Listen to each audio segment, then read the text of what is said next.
Chittattukara saint Sebastian's high school കലോത്സവം കേളി 2025 ഉദ്ഘാടനം manager father James Vadakkoot നിർവഹിച്ചു.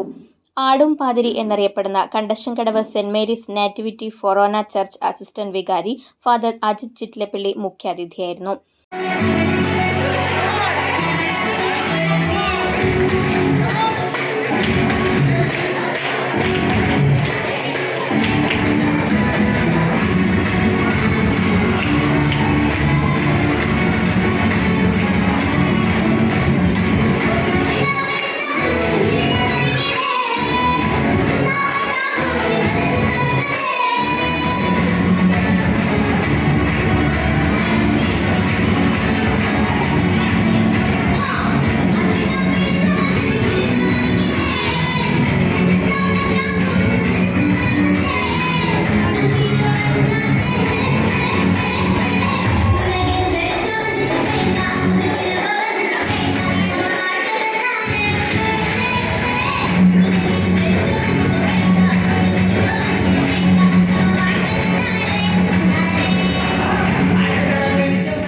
Assistant manager father Alvin Pattekkal അധ്യക്ഷത വഹിച്ചു.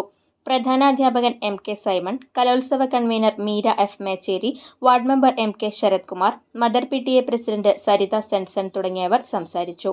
ഭരതനാട്യം, മോഹിനിയാട്ടം, ഫോക്ക് ഡാൻസ് തുടങ്ങി വിവിധ മത്സരങ്ങൾ നടന്നു.